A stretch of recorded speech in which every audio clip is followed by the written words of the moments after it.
What is going on, everybody? This is Brandon. You did that wrong. Wait. No, what's up, everybody? This is Bryce. This is Brandon.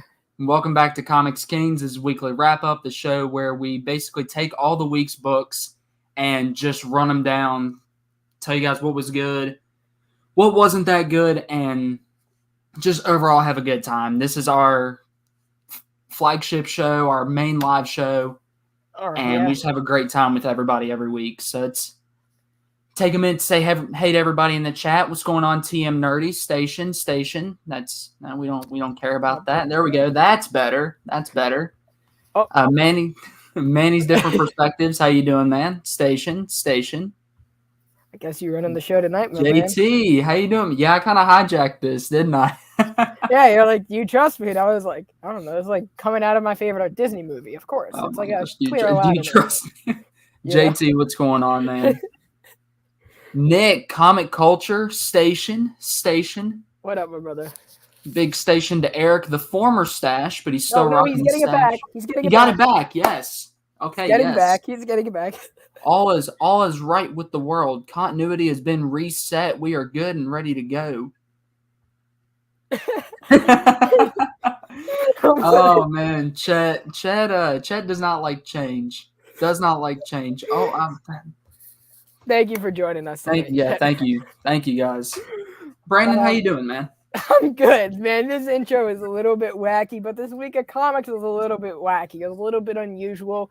Oh, yeah. This was the most average week of comic books I've ever seen. There were some gems, but they were like hidden, like none of the books you wanted to be good were good. All the books that you were expecting to be great were absolutely trash.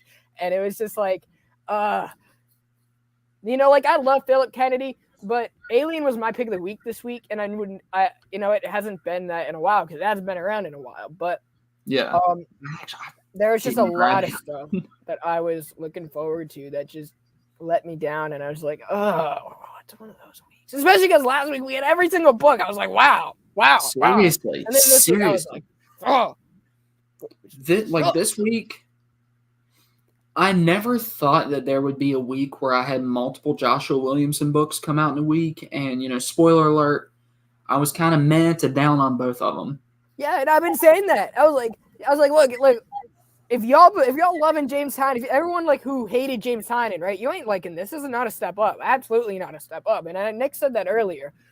But see, this is kind of what I've been preaching about Joshua Williamson for a very long time. He's a good writer with certain characters. He's not a Batman writer. He's not a team writer. No. He's an emotional kind of hero in the spotlight kind of character. He's good at writing characters who do well with the spotlight, like Barry Allen, like Damian Wayne is freaking horny for spotlight, I will disagree with you on one thing. I think Joshua Williamson can be a good team writer because of how much the Flash family was utilized in his Flash run, but I don't think he's a good event writer as of right now. And we'll talk about all that here in a little bit, but. I think he could write something like the Teen Titans. Yeah, but I don't think he could write, or I don't think he is really the guy I would have thought of for company-wide continuity shattering events. Right. But anyway, yeah, we'll get all to that. We'll get to all that when we talk about his books later. Brandon, what'd you read this week? Before we get started about what I read, I just want to remind everyone, hit the thumbs up on your way in. If you guys are interested in more comic book related content, make sure you guys subscribe to the channel, turn on that notification so you get alerted whenever our new videos drop. For example, on Wednesday, we have a show that comes out, Christ on Infinite Rants with Steph and Missing Link. We're going to be talking about underrated Star Wars characters this Wednesday. That's coming out 1 o'clock Eastern time. And then we also have Archives, which is a little fun show. We review a bunch of collected editions. We just wrapped up House of M. That was posted. We got, what do we have coming out for you guys? We have Naomi coming out for you guys. So I'm interested to hear how people liked that book. And in the pipeline, I don't know what we have in the pipeline yet. So we'll have to double check that. But make sure you guys hit that notification bell, again, so you guys are notified whenever we have Creators Corner, another great show of ours. Or if you guys want to do us another kind favor, just say, hey, guys, I know a great show called Comics Kings, and send some people our way. we really love and we really want to grow this community, talk about the books we've read. But a great book that I read this week, I do want to kick it off with Fantastic Four Reckoning War. I was really excited for this book. I will say this wasn't my most anticipated book of the week. It wasn't my favorite book of the week. It wasn't my least favorite. It's good. So Dan Slott he started this whole thing called the Reckoning War in his She-Hulk from, I think it was like back in 2005 or something. But it kind of, or what was it, 2003? Steph, correct me in the chat, please. But it was really, really good. And when he got onto ASM, he kind of put like his whole Reckoning War idea to the side. I guess like Marvel's like, since Empire and since Original Sin kind of got rid of the Watcher, it was like after Empire, the Watcher's back, so we can have this Reckoning War. Because he came back, he's like, we're gonna have a reckoning. We got Tim in here. Station, what is going on, brother? Station. I'm excited to talk milestone with Tim once I get that compendium, and I'm getting it this Wednesday. So Tim, I'll definitely be hitting you up, brother. For what, a milestone? Yeah, I'm getting the milestone compendium. I've always wanted to go back to the original milestone stuff, so I'm getting that compendium. Dude, I kind of want to get into that stuff too. Yes, the weekly disappointment that I am not Jeff Lemire, unfortunately. You know, Trav, I wish I was Jeff Lemire too sometimes. Yeah. I wish he was Jeff Lemire too, or else I would like have free comic book signed. But anyway, Reckoning War by Dan Slott and Carlos Pacheco. Basically, the Watcher's back, and there's a group who was part of the first ever big Marvel war. So it's like World War I of the Marvel universe, right? But started with day one with the Watchers. It's the reason why the Watchers can only sit there and watch unless this group called the Reckoning came back, and they're stealing Watcher technology to invade and destroy the universe, starting with Eternity. So if anyone remembers how Eternity was chained down in Al Ewing's Ultimates, it is really interesting to see this concept of Eternity basically getting taken over and just how powerful the Watcher is. So obviously the Watcher has to interject and all of the heroes get together. Obviously the Watcher has a great relationship with Mr. Fantastic. So that's the first person that we see here. And it's introducing us to this war, like this Reckoning War that's supposed to happen. And we get little teases like, oh, you know, you should have known about this in She-Hulk, but Dan Slott wraps everything up to, you don't necessarily have to read the history because it was lost a long time ago, you know? Seeing as a 15-year story, so obviously we're not going to explain it like it just, like, you know, like you needed to know everything. That's not the case here. You just need to know the Watcher's back. We get world leaders for, like, Shuri. We get Abigail Brandon here, and we get just a bunch. This is really just comes down to a big action scene, and then at the end we get a nice little tie-up of the big bad, and he's going to be going against Mr. Fantastic. We get a little bit of Nick Fury in here because Nick Fury is ultimately the one who is basically now the Watcher's little like servant, and essentially is Uatu's servant because Uatu's like kind of pissed, man. This guy's pissed off, but it's really, I like when Marvel does like interdimensional travels and it makes sense. So I've been on board with this. I love Dan Slott as a writer, and I just think this guy's just having like the most fun in the world right now, and it's interesting. His take on the Watcher is really interesting because the Watcher is a unique piece of the Marvel universe. The Watcher is the character that shows up whenever shit's about to hit the fan, or if it's about to hit the shan, you know, something like that. Seeing like how involved the Watcher is as a Marvel fan, you know, the stakes already like kind of raised. As far as like its build up, kind of saw it, kind of didn't, kind of got to put the pieces together a little bit because it was definitely hinted at, definitely teased. So a lot of people complaining, oh, this wasn't built up. I get it, but kind of with the state of events, I feel like I'm not gonna blame COVID. I'm not gonna say that Dan Slott was. It was more like Dan Slott was contracted this story, and it's like now they finally have room to grant it to him because they didn't need him on Spider-Man. It was also really interesting because Spider-Man was one of the first characters that we actually see on Earth in years. I was like, that's Dan Slott. That's like a Dan Slott thing to say. I missed you, Spider-Man. You know. Yeah, I mean, we only had 10 years on the character, but it was Ben Reilly, so it was like I'm glad that we're talking to each other like that.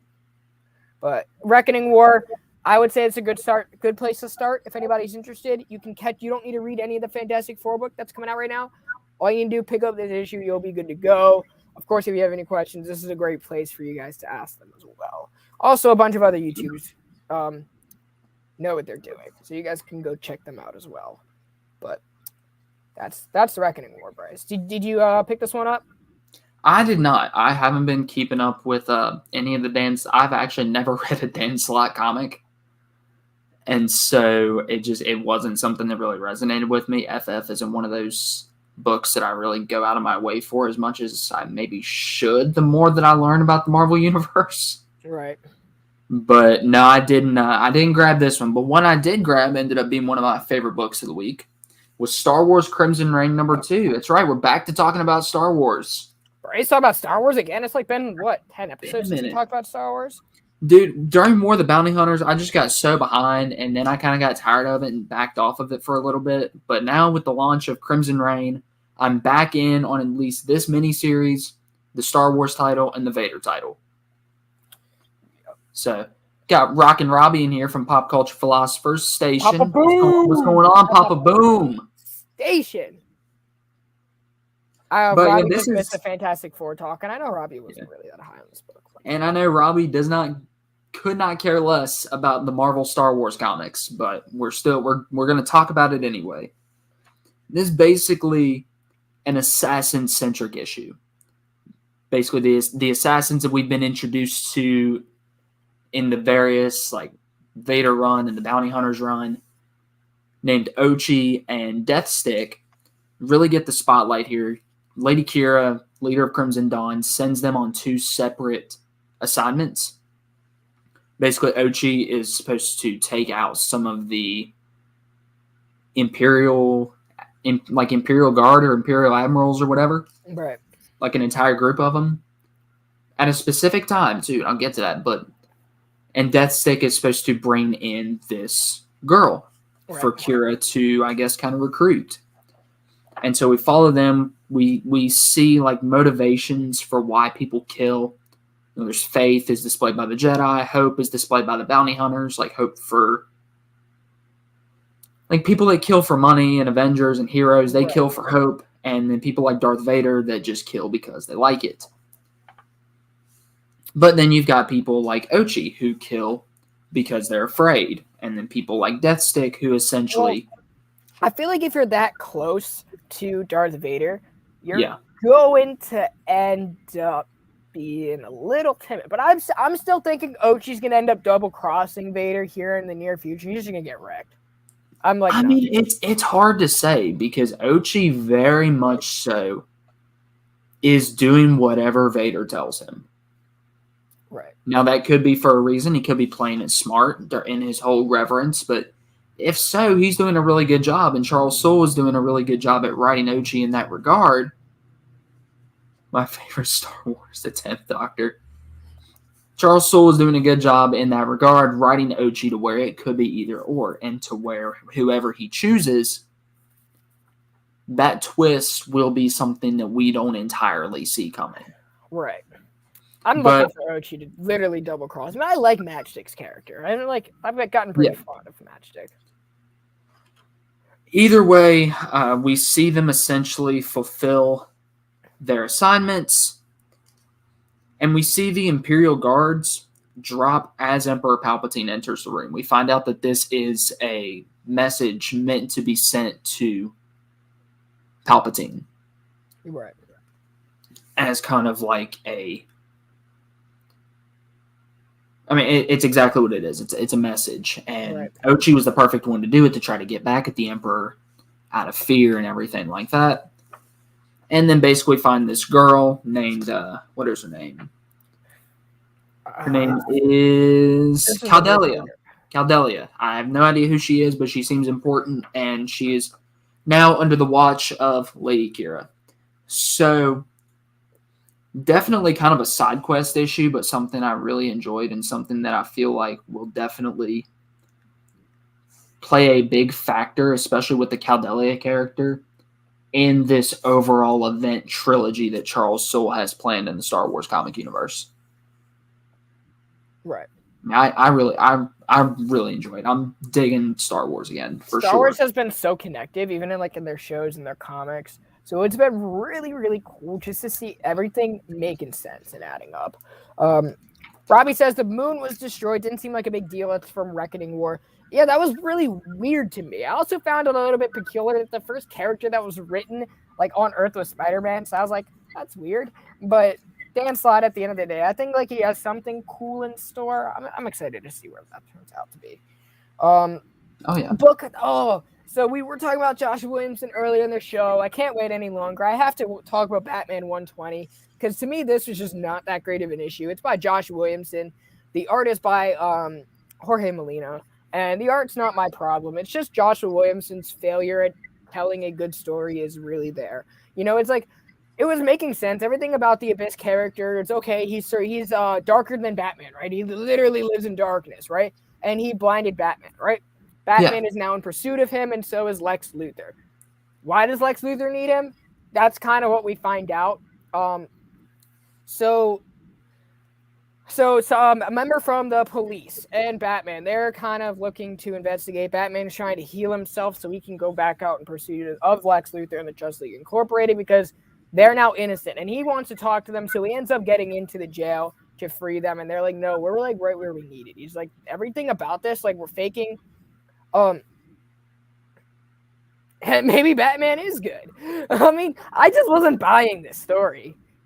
I don't know, Robbie. I wasn't buying this. I'm just not into Batman right now. I think Batman editorial is so clusterfucked to where they don't really have room for creativity just to meet the needs of their editorial agendas. They're just so confused. I can see that. I can see that. Because Lex runs Batman Incorporated does not mean they want him to. So Abyss is the one, like, they faked his death in order to get like more muscle Station Robin to fight Lex, and they were both, I guess, trying to lure Batman there to Lex wanted Batman to work for him, obviously, right? Because he even made his own Batsuit and everything for Bruce Wayne. And then he wanted also to use Batman Incorporated for Batman Incorporated. He didn't know that Abyss was working for them. My biggest thing is if you know that Abyss is working for you should know that. You're Lex Luthor. You're the smartest man on the planet. You should have seen that coming. You almost beat Clark Kent in chess. You know, you could, like, I don't know, man. For a villain that has had years of experience, I think this is a very mediocre way. I think and I said this in the beginning. Of this arc. Whenever we brought up Lex Luthor, I said Lex Luthor has no business being in a Batman book. Everyone else was raving about how Lex it's so creative because Lex is written. We never see Lex in a Batman book. There's a reason. He doesn't belong there. It's that simple. Just because Batman is world smarter than whatever his name is, than Lex, and that's just a fact. I don't think Lex was written to be the genius he was. I think Josh Williamson just really wanted to include him in the story. It just felt weird, and everything happening, all the backstabbing, detectiveness at the end, made Lex feel stupid, made Bruce feel stupid, and the story, the dialogue, the way Williamson formatted this book was so rushed. And I was just like, I can't do this. I can't do this. You wrote The Flash, you know, and that was a slow burn. So I'm expecting this not to be a fast-paced book, you know. And Robin was kind of obviously you had the tournament stuff, but character-wise, Robin was a bit of a slow burn book. Yeah, and I'm like, this is not good storytelling. It's just not. You can't convince me otherwise. It's not. I'm not sold on it. Jabba Tynan leaves, and they need a placeholder. Glad he's picking up Batman Inc. stuff, though. I agree with that because I really enjoyed what Grant Morrison had to say about Batman Incorporated. He's going to introduce them, of course, but that was a fun little arc, and we haven't really seen what they've been up to, so it's a good callback for people who have read that. But at the end of the day, for like someone who we see a lot of new readers attached to the Batman book now, it's like to them it's like new characters, but they're felt like they're legacy when they're really not legacy characters. They're all just like a bunch of bozos in reality. What's up, Comic Vet? What's going on, Comic Vet? Good to see you in here, my man. I'm actually going to disagree with you a little bit. I enjoyed the majority of this issue, except for the ending. I agree with you on the ending, that there was just a little too much backstabbing involved on the last 2 pages for things to make sense. I dug, the blind Batman stuff. Oh, blind as a bat. Like, it's corny. That was dope. It's corny, but it's dope. I dug the detective character. I thought she was really cool. I thought her and Bruce played off of each other pretty nicely. And I do enjoy seeing Lex in a Batman book. I haven't read the Morrison stuff yet. I don't know about Batman Incorporated, nor do I really care right now. And I care even less after this issue because they all seem like a bunch of flakes. Right. Also, you guys, at 9 o'clock, so in a little over 30 minutes, Robbie is going to be live. This guy right here talking about Blade Runner. So we're going to be over there after this show. Ooh. So I'm going to be a little late. Like original or okay? Original. I'm sticking with the Joker and Damian Wayne Robin series to stay away from Batman. I actually dropped Joker. Yeah, Lex is too much like Jeff Bezos. That's like the best way to put it. Alexander, I guess I dropped Joker. Luthor. I dropped Joker a while ago because the plot wasn't going anywhere. It was a Jim Gordon story, and I didn't feel like paying more for a Jim Gordon story than any other book on the shelf. Yeah, just the plot was not building anywhere for me. We were like, all these new characters that Tynion has introduced have like gone absolutely nowhere, you know? And I'm not really into that characterization of what he's like trying to do. I'm like, you kind of said your piece on Batman now, and it's like, what the solicits for the next issue is like, you're too much into the run for me to care at this point, you know? But on to Joker. Now wait, Robbie. This isn't a diss on 2049 now, is it? 2049. Blade Runner 2049 is a masterpiece. But fantastic. But yeah, Batman, I enjoyed most of it. I'm still enjoying the run, but the ending of this issue just kind of had me like, who cares? What are you doing here, Josh? Yeah. Oh, Abyss is now the hero after we teased a new villain. Oh, he's the hero. Who cares? He's the hero. They haven't really given me enough to care for this Lex Luthor. They haven't given me enough to care for this Abyss. Robbie disses all over 2049. Oh, don't disgrace the name of Denis Villeneuve now. Come on. I mean, with Luthor, I don't know. Luthor is one of those characters in DC to me. I put him and Deathstroke in the same category, as they're not villains so much as just amoral D-bags who will do any and everything that they need to benefit them. So I think we could see, either Abyss in a heroic role and kind of having Batman doing whatever he's doing, or you could have Luthor in a heroic type role because that's what benefits him the most. Right. Chris says, Tynion has checked out of Gotham as DC vs. Vampire. It's actually way more fun. I'm not reading that. I'm collecting that in the trade. But he's totally checked out of Bat Family. Yeah, and it's a shame because arguably in the past few years, he's done the most constructive work for the Bat Family, considering his Detective Comics was so great. I had a lot of high expectations with all of his newer stuff like Joker and his Batman, and I was let down mainly because I know his potential from the Detective Comics. He's like, I've never seen a better written Tim Drake. Other than like his original series, but Dune was phenomenal. Dune was great. Dune was one of the movies of the year last year for me. Unless you're really the only like, seen the OG Dune yet. If we're talking Denis Villeneuve, really the only movie I've seen of his, and I've seen every one of his American releases except for Sicario. The only one I haven't liked is Enemy. I don't even know what Enemy was. Oh my gosh. Robbie, if you've seen Enemy, let me know and let me know what you think. Like, I did not like that movie at all, but I liked everything else he's done that I've seen. Yes, I don't know. I don't really watch movies like that. Fair enough. I try to. You get me started on movies, it's over. But, oh yeah. What'd you get to this week, Bryce? I got to Dark Knights of Steel, issue number 4. Oh, yeah, this is actually another one of my books that I really enjoyed this week. You haven't seen it? Dude, that movie's a trip. I like Tom King, but that's for another debate. I haven't read enough solo Batman to really weigh in on that. It's just not really a character I've gravitated towards as much. But Dark Knights of Steel, we get a lot of backstory and reasoning behind this version of Batman. Like this entire issue is Alfred telling Bruce the story of how he came to be. And so, we start out with the last issue. Bruce is affected by the kryptonite, and he's confused. And so Alfred basically explains everything to him. Apparently, the leaders of this kingdom, before Jor-El and his wife, I want to say Lara-El or something like that.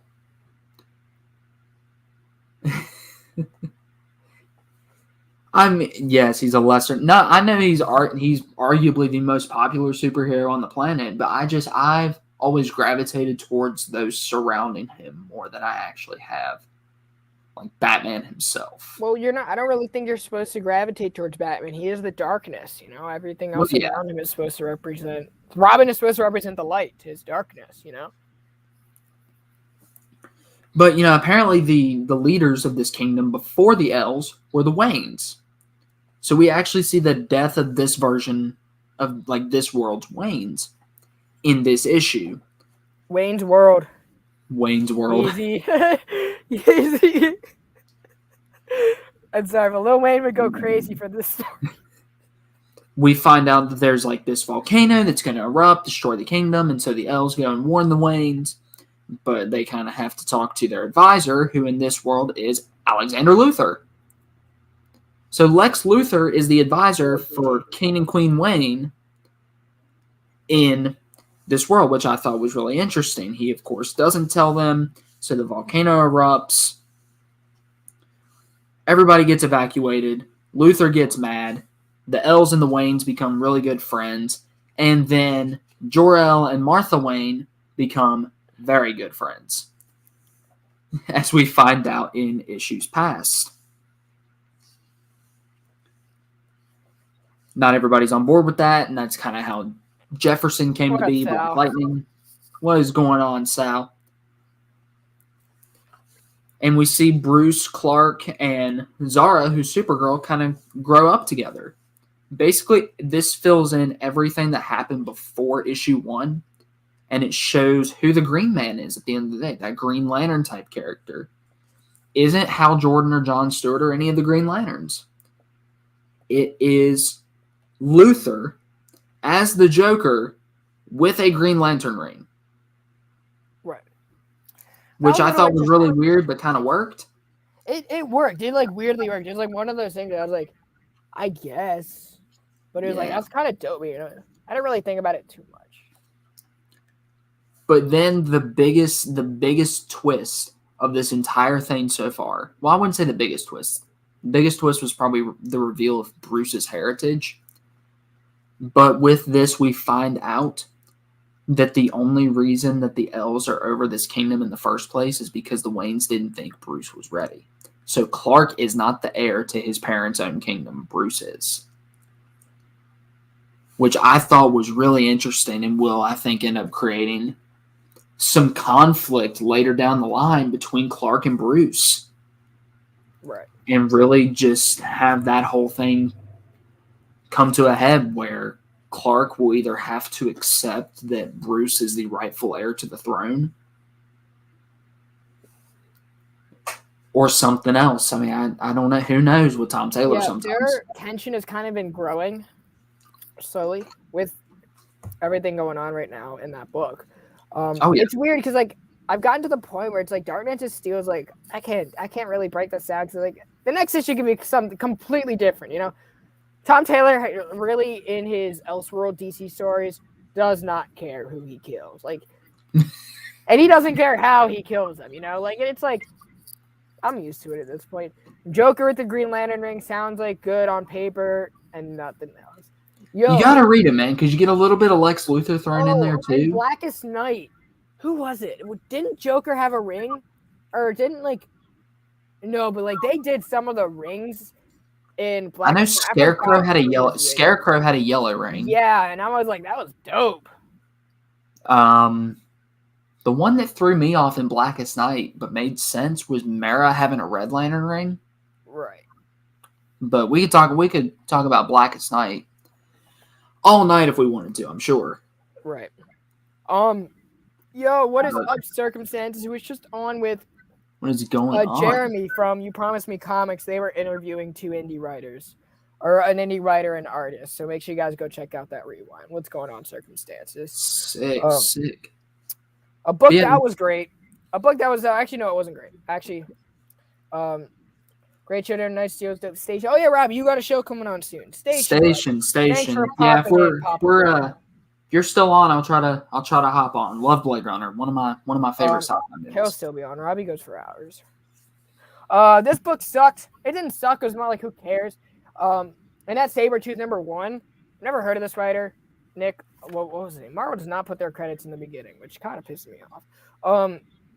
But I didn't. Oh, where is it? It is right here. Victor Lavallee and Leonard Kirk was the artist. I'm familiar with Leonard Kirk's art, but the whole point is Sabertooth is pissed because he's in jail from something that happened in House of Powers of 10. House of X Powers of 10. At the end, he gets mad at the Fantastic Four who arrest him and kills people, and so he gets sentenced. He gets banished basically. He escapes jail and I guess across like Myra's like lives. Many lives. He goes and like kills people that screwed him over in each of those lives. So it's basically like Sabertooth goes back in time and kills people. And it's like he's had like no character development. It's basically Berserker, and it's just like this guy's like, yeah. And I was like, see, I don't care, because when I think of Sabertooth, I think of like, okay, this guy's the contrast to Wolverine, right? They're both characters that feel a lot, but express it in different ways. And I really didn't feel anything from Sabertooth other than we're just going to kill a lot of people and make it look cool.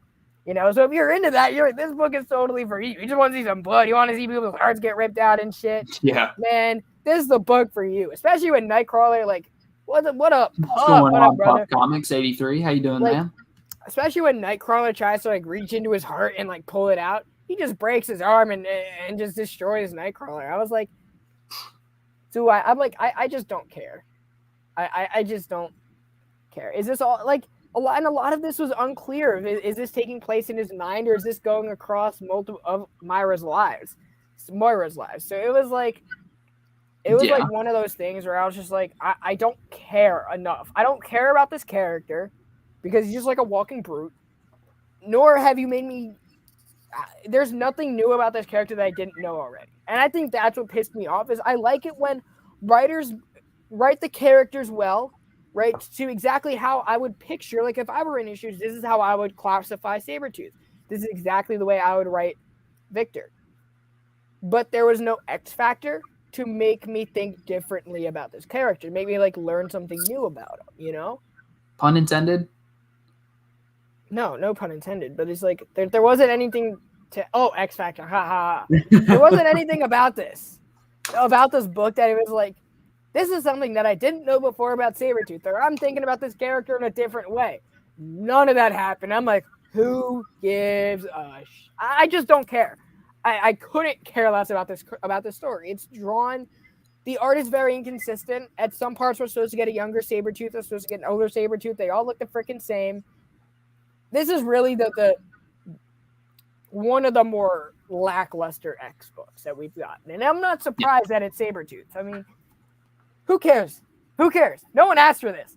He got thrown in jail. We're like, great. We don't have to see him again. No one really likes Sabertooth. Sabertooth is not a character everyone goes raving about. When you look at Wolverine villains, Sabertooth is not your favorite one. Or it's most likely going to be Omega Red. I think Omega Red. Or like Silver Samurai. But I don't know. Striker, maybe, if you're into like the Weapon X stuff. Right. But rarely is a Sabertooth. Was the random mutants that popped in the end. I was like, yeah, what the fuck? I was like, this is weird. He's just going to kill more people. He's going to kill them. We don't care about these people. They're dead. He's going to kill them. By the way, this is a new shirt, you guys. That's new clothes. I know. I want it. Different strokes for different folks. And that's what he does when he goes to kill. You know, like different claw strokes to different people. I'm so glad you understand. A lot of people were high on this book, though. A lot of people really enjoyed it. Yeah, and I didn't read it, but it was weird because I was expecting to love it. I was like, what did we read, man? I guess people just like to see the violence in it because there's a lot of blood and gore. I was like, maybe. Okay. I mean, Berserker's been one of the highest selling books in the past couple years. So yeah, I was like, this is Marvel's Berserker. That's it. It's Marvel's Berserker. Who cares? This book was fine though. Wasn't as good as the first one. Art by Ben Percy, story by Ben Percy, art by Josh Cassare. This still reads very Hickman-y. So the whole premise is, for those of you who missed out on the first one, Wolverine gets sent back to the past. He has to relive his past in order to protect baby Charles Xavier. because each time Moira's life regenerates, a new threat's after Charles Xavier. That's basically the crux of the story. Wolverine gets to relive the sins of his past in order to protect his future and Charles Xavier's future. Right? And in doing so, there is a time-jumping Omega Red who is just terrorizing this poor guy. So this is where we get to see less of Charles Xavier, more of Omega Red and Wolverine in their relationship, because every time Wolverine does something for his past, Omega Red is like infecting it. So Wolverine has to kill his past in order to stop this Omega Red infection, or this hive that is going on, rather.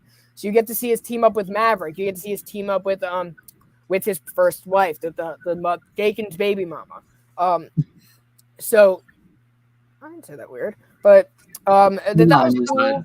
That was really cool. Jean is kind of like walking him back, so like Jean kind of seeing him and his wife kind of getting into it. I was like, that's weird, but he has to kill her, right? And he doesn't want to. But Wolverine is at the point in his life where he can kill where he understands the consequences, and he's kind of suffered a lot. So it's like, this is nothing more.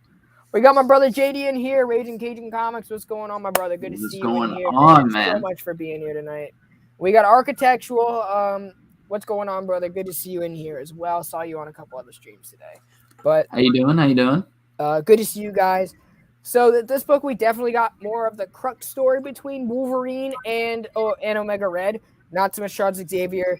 I really like Wolverine and Maverick's relationship the most. I think that is a really underrated aspect about these two characters. They don't love each other. They don't hate each other. They understand each other enough to where I can screw you over knowing you'll be okay. Yo, we got my man Kevin here. What is going on, brother? What is going on, man? Who just hit 3K on YouTube. So big congrats to Kevin. I know you have a sick recording studio and everything. Always showing off some really cool books. It's great artwork as well. Big shout out to Kevin. But yeah, this book was fun. It was a good book. I'm still in it. I dug it. There you go. Book I just want to touch on here real quick. Probably won't spend too long on it because it's an indie title. If you've been reading it, you're going to keep reading it. But that is Crossover issue number 11. Donny Cates and Jeff Shaw continue to be one of my favorite creative teams in comics right now. And this book is really finally starting to live up to its name. Like, we've had some crossover characters in the past, but this is really where it gets full meta. And if you guys know anything about me, you guys know I love full meta. And so I really enjoyed this book. This is what I signed up for when I started picking up crossover. It's a shame it's taken over a year to really get into that, but it is a ride that has been worth it. 100%. Oh yeah, Circumstance. Crossover trades. It reads better in trade. It probably does. I'm sure it does. And I'm sure when all this is said and done, if I go back and do a read through and a binge, it'll be even better. But yeah, volume 2 should be coming out pretty soon. Issue 12 is scheduled to come out next month, and it's supposed to be like this big spectacle similar to Firepower issue 12. But yeah, crossover is definitely worth it. Right. Book that wasn't so worth it this week, but is still, essential to everything that's going on in the DC universe. Are we talking about that book? We can. We gonna talk about that book? Justice League Incarnate number 4. Oh dear, that book sucked. This book had some interesting things going for it. I never like to start off negative. I dug the art. There was a little bit of there was very much of a crash course in like DC crisis continuity up to this point. Pretty sure it was like almost the first half, like the entire first half of the book. Right. Yo, Bryce, did you get cover D? Cover D? What was cover D? Cover D's nuts. Oh my gosh. Speaking of D, this is entirely about Darkseid. Like that, pretty much all this says is Darkseid is the end all be all of the DC universe, which I dig the fourth world. But come on now. And you've got like this great darkness going on in there, still trying to figure out what that is. But apparently it's taken over Flashpoint Batman. And so he gets destroyed, or as we know, sent back to the Flashpoint Beyond universe. He's getting ready to come up here pretty soon. Oh. And yeah, basically they're going back to Earth 7, where this Omega machine is, or whatever, the Oblivion machine. That's what it is. With the Great Darkness, And Darkseid, takes the crack of the multiverse out of Dr. Multiverse and uses it as a weapon against the Great Darkness. That ends up not working. No, it doesn't work. And then, the rest of Justice League Incarnate that we haven't seen all issue. I love how been taken over. Yeah. It's been taken over by the Great Darkness. I love how this book has basically said, by the way, guys, our multiverse is surrounded by a character who exists outside of our multiverse, and we have all these events, and they all lead up to him. It's not our fault we don't have any other villains. It's our editors. Let's blame the editors. This one is so bad. Here's my question. Here's my question about all this. You got Joshua Williamson. I would put him in my top 5 favorite writers currently because, in my opinion, his good far outweighs his bad. Oh, he's going way downhill for me right now. He started up here and he's just slowly creeping his way down that list, man. But see, I don't blame him for this book. I don't blame him for this book at all. Batman, I can't really defend that ending. Dude, you killed off Thomas Wayne, and it's just who cares? But terrible. DC, genuine question. Is confusion like this not the entire reason Crisis on Infinite Earths existed in the first place? Hi, Fable. What is going on, Fable? How you doing, man? But yeah, is this not the entire reason that Crisis on Infinite Earths existed in the first place? But yet, here we are again with the whole multiverse and everything's getting out of control. I say we just go full circle, and the next crisis that we have, because there is a crisis that's going to be coming in 2022, this year, I say we just have an entire reset again. We go back to a single universe. Or if we wanted to keep the Elseworlds thing going, we could have maybe a couple of other Earths. But this whole Omniverse thing that is going on... Anyone but Williamson. I wouldn't even say anybody but Williamson. Williamson is one of the more capable writers at DC. He's just not the first one I would have picked. It's the fact it's they don't have a lot of depth right now to pick and choose. More like Williamson was their only option. Pretty much, because Scott Snyder left. Otherwise, he probably would have been the one to do it. Yo, how many books do you have up next? One. One? Is it Daredevil? It is Daredevil, One Without Fear. Right. But, who are you going to have do it? Tom Taylor? You got Tom Taylor write Tom Taylor will not write a big continuity book like that. Exactly. I mean, who... Freaking Tim Sheridan? Hell no. Good God. I mean, you're bringing Jeff Johns back now. Did you know this last year when Infinite Frontier was coming out? Right. Oh yeah, Steph and I talked about that on Rants. Exactly. Jeff Johns is coming back to do Flashpoint Beyond. Why not have him write this crisis? And Eduardo Rizzo was doing the art. I'm see, those two could have done this story 10 times better than anyone else. Because Jeff Johns probably wrote my favorite crisis. I mean, I love the original, but Infinite Crisis just hit different for me. Yeah. I got a few more books left. Let's talk about Alien. Actually, before we talk about Alien, just because Robbie's here, and I do want to squeeze this in because he is here. Fantastic Four Life Story ended. This is number 6 by Mark Russell, Sean Izakaze. Carlos Magno did some of the artwork in here because I guess this book suffered from delays, and they're just let's get it over with because the book is trash, and it is trash. So we were done with the whole Galactus thing last issue. So this one is the actual Doctor Doom part. Reed Richards kind of sacrificed himself, and he's kind of like a human vegetable at this point. So why bother eating? And it's he comes back to save the world, and I don't care. But in my opinion, this story was Mark Russell had a Fantastic Four story, and they're here you go. Here's a Elseworlds. Here's just put it in a life story, and it's automatically every writer, every comic book writer who wants to make it in the big two has certain pitches that they have on the go. Everyone has their Galactus pitch. Everyone has their Batman pitch. Everyone has their Spider-Man pitch. Everyone has their, your big X-Men pitch. Everyone has their popular character pitch. This was simply Mark Russell's for Galactus, and he had to spin it in a way that spun over a few years, or that took place over years. And and it just didn't pan out. And that's it. You didn't really see a whole lot of things that I would have liked to see. The way that I would have done this story is I would have told it from the first person of Watcher. I would have told it from the third person Watcher, kind of looking over the universe and walking us through these points in history. That way it would have been more cohesive, and plus the Watcher's unique character. Tim, we don't really bash comics. That's not our job. I'm not big on bashing books. I don't do it a lot. It's just this week was not great. Last week we were all praise.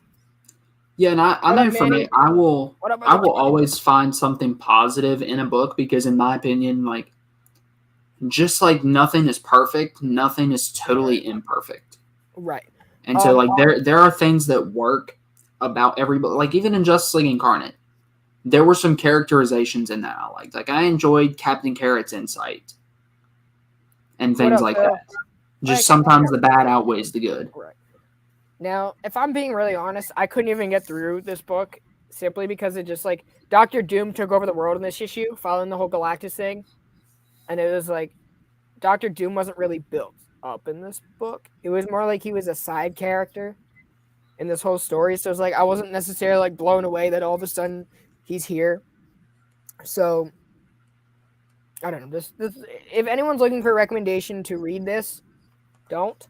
There are better Fantastic Four stories, and I don't think Mark Russell did a very good job of giving us a look back on Fantastic Four's history, but also, like, kind of doing stuff for the future. I don't know. I wasn't really with it. And then Alien number 9 came out from our friend Philip Kennedy Johnson, art by Salvador Larroca. This art was really good in here. Story's back. So we're taking place on Earth, right? The Xenomorphs have invaded this town, this really religious town. We're kind of seeing that take over. We're seeing people kind of trapped in different rooms, seeing who survives, getting to know some new characters. The last issue, number 8, was a great jumping on point. You didn't necessarily need to read 1 through 6, or 1 through 7, rather. 1 through 6, right? The last few issues have been great, if you guys wanted to keep up with the reading. And it's really unique to see how this town, who can't really go anywhere, right? They're kind of like a rural area, but now they're dealing with xenomorphs. We're dealing with a lot of horror aspects, and we're also dealing with a lot of religion in here. So it's like a big theme here is, do you pray or do you get up and do it yourself, right? And it's kind of like where to find that balance. So that's kind of what I really like about this. Okay, yeah, no, they're not on Earth. I didn't grab issue 9, but I do remember from issue 8, they're not on Earth. Oh, it looked like Earth. We're not on Earth? I mean, it's very similar. It's very similar. It's a very terraformed planet. Okay, I misspoke. It has to be in order to inhabit human life, but it's not Earth. I misspoke. It happens. But the art's great. I love the Xenomorphs. They're on terraform. Yeah. Thank you guys. Yeah. What would I do without them? But I really like the art. This is like probably my favorite panel. Oh, that's sick. Yeah, it's like, do you think pray or act? My answer is both. But right. That was a theme in here, and I really enjoyed it. It's a colony. Thank you, Fable. There you go. Okay, yeah. And I got one more after this.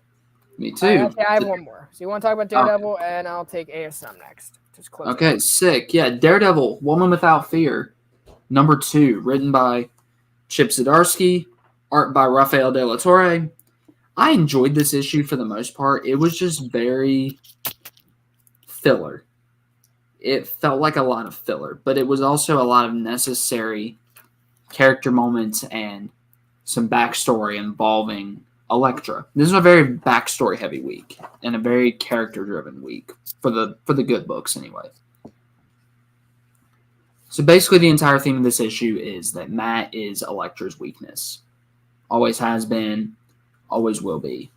And in between her fight with Kraven, we see that Elektra has been keeping this secret about the hand from Matt and how she wants him to kind of join this war that she has coming up with the hand. And we find out in the battle with Kraven, because Kraven threatens to rat her out to Matt, that she already told him. which I wasn't as big of a fan of because I wanted to see her tell him in real time. But at least everything is out in the open. What up, so that Ronnie? What's going on, so that we can get this story progressed forward. We get some more development with her and Akka, her trainer from the hand. And we get a twist towards the end that is going to continue this battle with Kraven. Kraven is actually one of Kingpin's Thunderbolts, which I thought was really interesting. Kraven is a one that I would have pegged for a Thunderbolt, but yet here we are. So we'll see how it wraps up next issue. Part of me wishes this was at least a 4 or 5 part miniseries instead of a 3. That way, stuff wasn't so rushed. But Manny says nowadays it's always a war with the hand. When I was a kid, we used to tell people to talk to the hand. Every day it was talk to the hand. And Ronnie's in here. I'm going to go to war with that hand, Manny. I'm going to go to war with your hand. Yeah, specifically your hand. I'm going to go to war with it. This book was weird to me. I almost felt let down by this issue, I guess, because it was so filler. It's like we just had story after story has been elevating. This really didn't do anything to really elevate anything. It was more of, we're going to try to teach Elektra's past, but we're also going to focus on the present. And I think somewhere in there, Chip almost lost his footing, but he kind of recovered. There's a lot of blood. I really like the violence in here. Kraven as a villain, I'm not going to sit here and pretend like I really cared to see him and Elektra show up. I was like, yeah, this was definitely setting something up, especially because Kingpin and Kraven have been known associates for years, both stemming out of betas of ASM. So it was Kraven's always there. Kraven's just always there in the wild. So it was fitting. Wasn't always. It was good. I'm not going to say it was terrible. It was a good issue. It was solid. It just didn't knock my socks off like the first one did. It wasn't refreshing enough. It was just this is where we are. And this is what we're going to be dealing with in the next issue when we wrap up. And I don't think next issue could be the wrap up. I think we're going to get a lot of answers in the relaunch too. Because we have Elektra 100 coming out too, which I think really finish this off. Because actually, when they collect this story, Elektra 100 is going to be in that collection. Yeah, so it's more like her and Matt have to end up together. If you remember that prophecy when they go to take down the hand, they have to be together. Yeah, they have to. So she has to now find a way to get back to Matt, deal with whatever's going on in Devil's Reign, but then move on to the hand. So I think we're not done with anything. No. None of this is a surprise. In the Daredevil ongoing series, I guarantee you we're going to be focused on the hand more than ever, right? And that's going to lead a whole nother arc, probably about 18 issues, 20 issues before we get another creative team or more, I don't see Zdarsky and Chichetto leaving anytime soon. You're going to see Mike Hawthorne back on the book again. It's just that I just think it's that simple. I don't think, honestly, in that now. I wouldn't mind seeing Rafael De La Torre come in and replace, not replace Chichetto, but if Chichetto needs a break every now and then, bring in De La Torre. Yeah, but I also want to know if De La Torre can draw. A lot of times the artist is when you have those 3-issue miniseries, those tie-ins, you have a lot of time to work on it, right? Yeah. You have a lot of time, whereas if you're doing an ongoing, that takes a lot of time, man. It's almost like acting, right? You're committing to a specific role for years, right? This is you're committing to a story for years, Yeah, we're definitely not getting a new writer. I don't know if De La Torre can or has the speed to keep up, That's my only issue. That's my biggest concern. We've seen Hawthorne do it. We just haven't seen De La Torre. Or I'll tell you what too, and I'm saying this based on the cover of the next issue of Woman Without Fear, which is drawn by Chris Bachalo. Depending on how that goes, Bachalo might be a nice change of pace. I love Chris Bachalo. I'm always down for Me too. He's one of my favorites. Me too.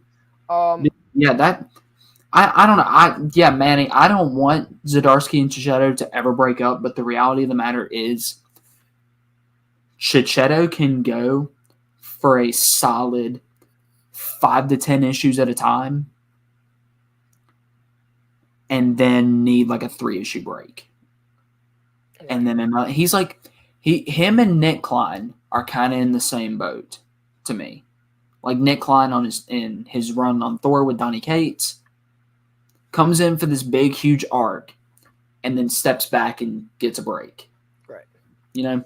And I think Chichetto is very much in that same vein. Right. Before we move on to our next segment, talking about Ultimate Spider-Man, I do want to cover Amazing Spider-Man number 88 because that is the title of the show. Let's meet the Goblin Queen. Who is she?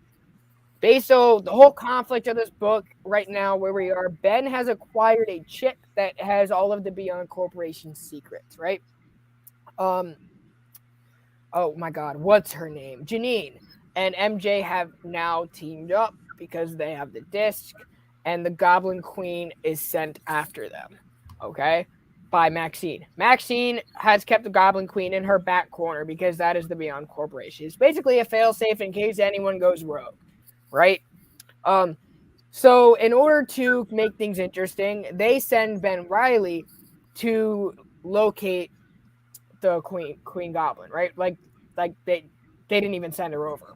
So when Ben gets there, he sees Janine and MJ and obviously the Goblin Queen, and they fight. So that's really all. It's like Maxine is a terrible person. Maxine is literally a terrible person.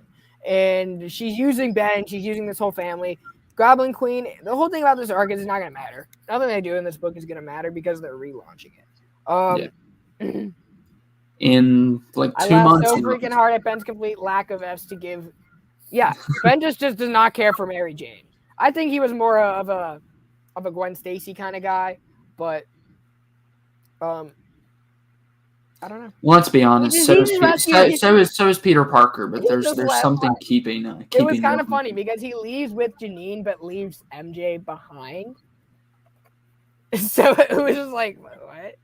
What are you doing, buddy? So I guess we're teased the next issue. Black Cat's gonna come in and save the day. So we're gonna have a chick fight. Didn't that just happen in like the Mary Jane and Black Cat like one shot? I guess, but nothing really happened. This is by Zeb Wells, Mark Dowling. It's a good book, solid. But Goblin Queen, if you're speculating on it, it's bad spec. Terrible spec. Can Zeb Wells write Spider-Man? Because he is going to be the new ongoing writer. Ben Reilly and Peter Parker was the same person. So can he write Spider-Man? Yes. However, I don't think a middle-aged Spider-Man is the way to go right now. I think we've seen middle-aged Spider-Man so many times, right? It's time for him and MJ to get married. It's time for them to raise a kid. It's time for Miles Morales to take over the Ultimate Spider-Man title. Or the Amazing Spider-Man title. Sorry. Amazing Spider-Man. Yeah, we could have Miles be the main Amazing Spider-Man and still have Peter's story in there. And Peter, like, developing as Peter Parker, as a father, and then eventually have Peter come back. Right. I'm kind of ready for him to get it to the point where Miles like has his own established fan base separate of Peter, like even more so, to where both titles could sell. I mean, Peter's always going to sell, but like Miles could sell on an elevated level. Right. So that's kind of where I am with ASM. It's solid. Right, I'm still here for the Beyond Corporation. I'm still here for this Ben Reilly story. I know they're going to wrap it up and relaunch as the number 1 with John Romita Jr. So stay tuned. That I'm looking forward to. I really do like Ben Reilly as Spider-Man. I'm enjoying it. I'm having a good time with it. It's just, do I care for the Queen Goblin? No. It's just like she just showed up and started like. It was more like I care more for what the Beyond Corporation is doing and how twisted they are, and I just want to know what secrets they have wrapped up. That's really where I'm at right now. I agree with you. We got Albert in here. What's going on, brother? Station.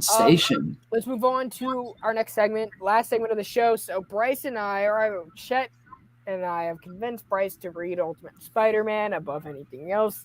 So we both read issues 1 through 6. We're going to be talking about it. Bryce, what'd you think, man? I'm going to let you start. I loved it, and I knew I would love it. It was just a matter of whether or not that was the next thing I wanted to read, and I'm glad it was. This really took all of the classic stories and all of the things that I've known about Spider-Man my whole life and just put them in a new perspective. Also, it solidified Mark Bagley as my all-time favorite Spider-Man artist. Thank you. That's all I needed to hear. Well, I mean, Mark Bagley's always been my favorite. Eric Larson was my first Spider-Man artist that I read as a kid, just because I was reading like old back issues and stuff from Eric Larson's time on ASM. But Mark Bagley was always my favorite. He always his design for Peter always felt like what I'd imagined Spider-Man to look like, and that's pretty much doubled down in Ultimate Spider-Man. This is my favorite version of MJ. I like the brainy MJ as opposed to the kind of ditzy model actress MJ. I like intelligent female characters. What can I say? Talking about female intelligent character, I liked his little conversation with Candace in the gym. Candace, good lord. Candy's nuts. Good lord. Now that's not even. Oh my gosh, that's not even how it goes. But yeah, the only character in this run so far that I'm unsure of how I feel about them. Bagley. Yeah, Mark Bagley. Bagley's a goat. I'm sad. Mark Bagley's a goat. The only character that I'm unsure of is Harry Osborn. Well, that's because Harry's kind of a tool. Yeah, Harry is very two-faced in this, but I'd imagine that. And now start reading some milestone books and tell me about it. I can wait. ... Yo, bro.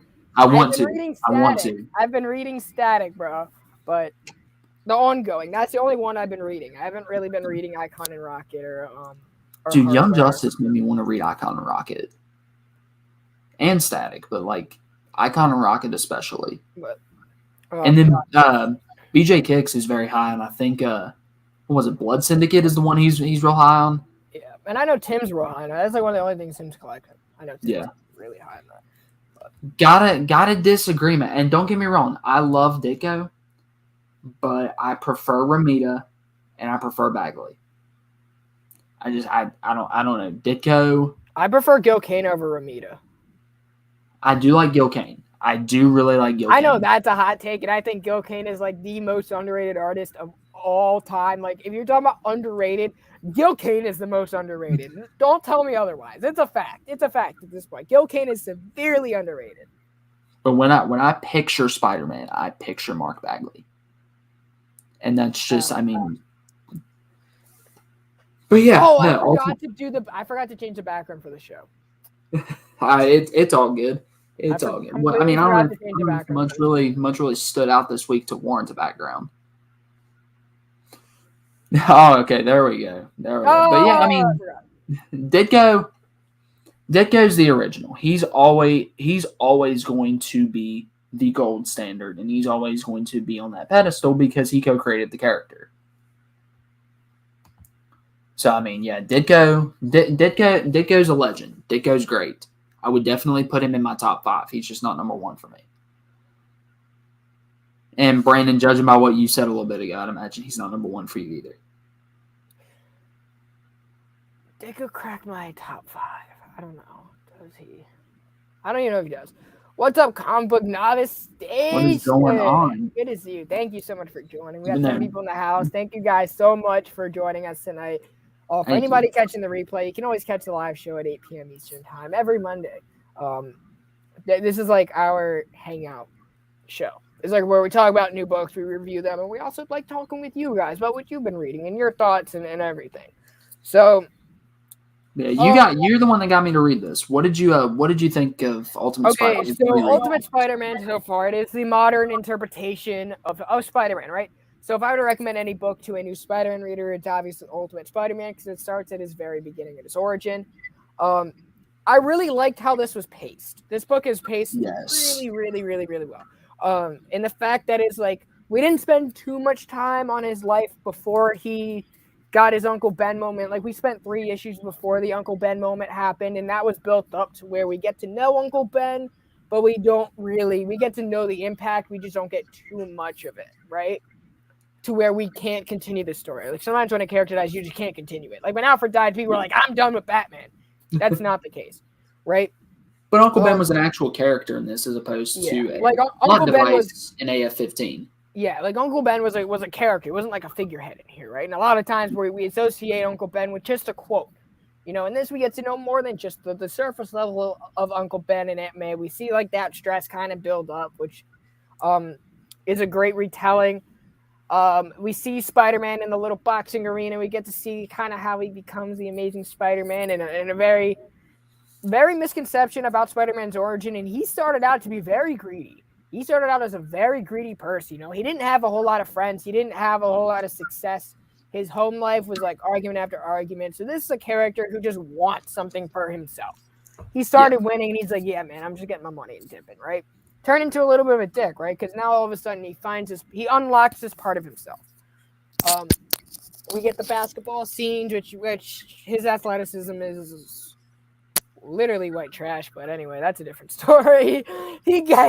I'm so happy he got athletic by the end of this book, because it's like we had some work to do with that. Yeah, we had some work to do. He's still very awkward, which I really like how we have that awkwardness as like a teen. If anybody remembers their teenage life or their early high school life, talking to girls is a little hard, man. Like, not everybody have the like smooth little remarks. The Sixers are not trading Ben Simmons. Thank you so much, my phone, for telling me that. But I really liked how true this was, how relatable it was, and it was like really like it is the perfect way to redo his origin, I have to say.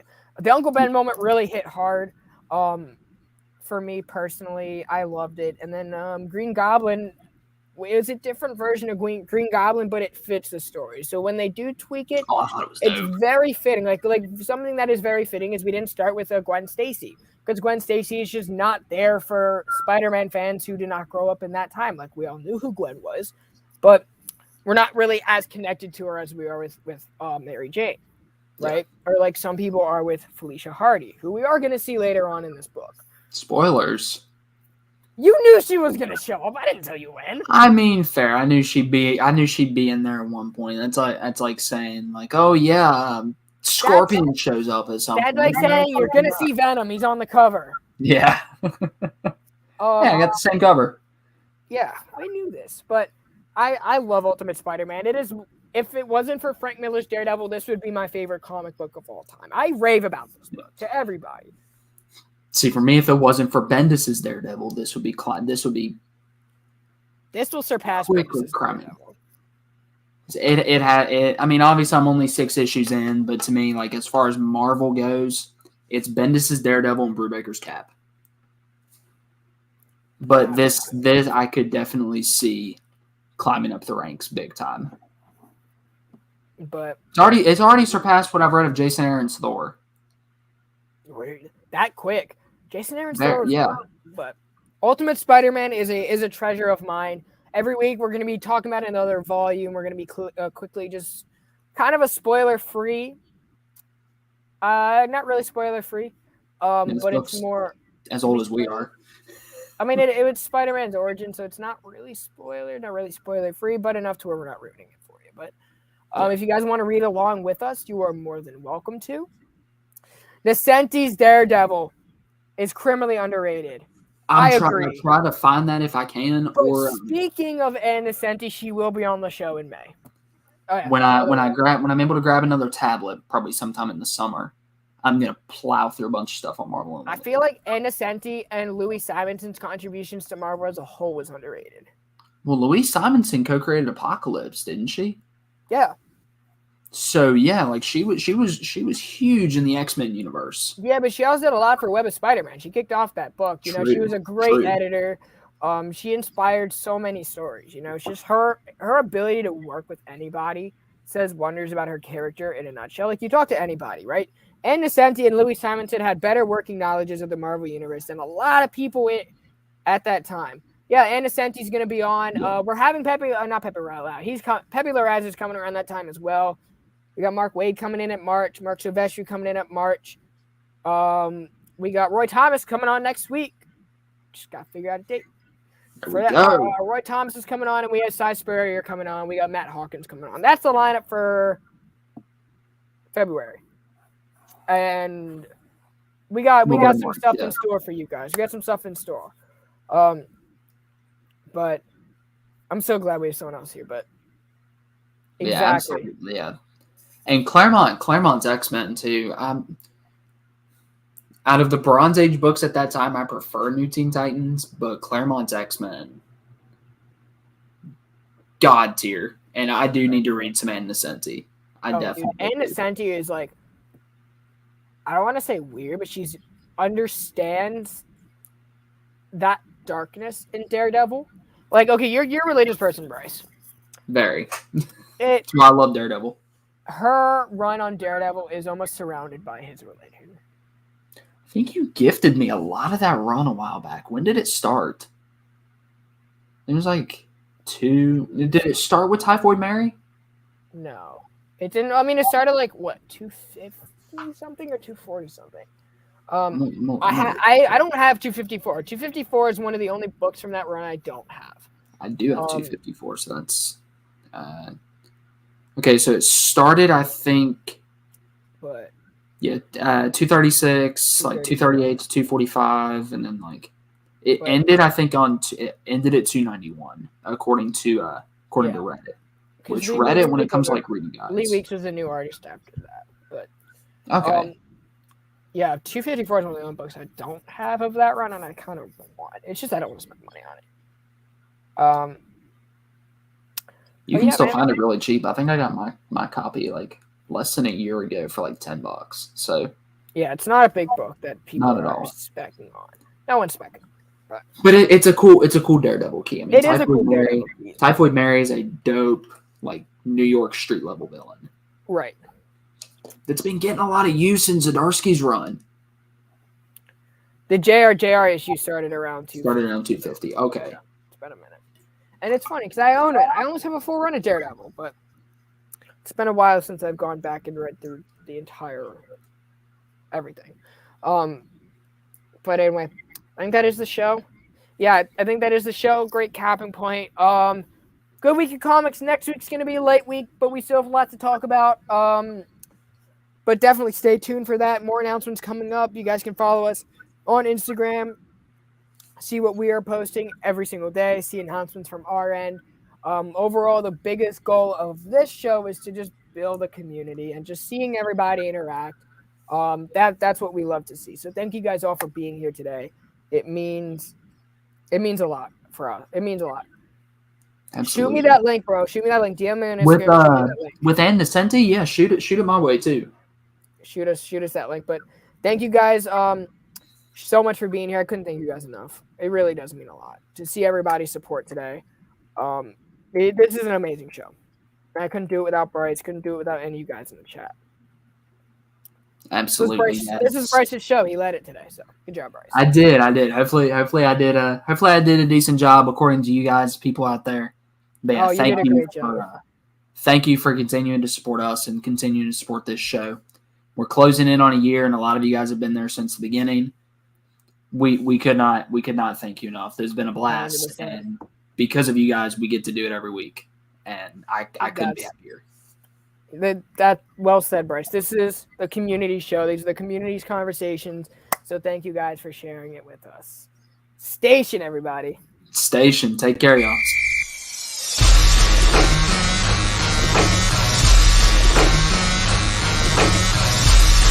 You know, that's a good thing, baby.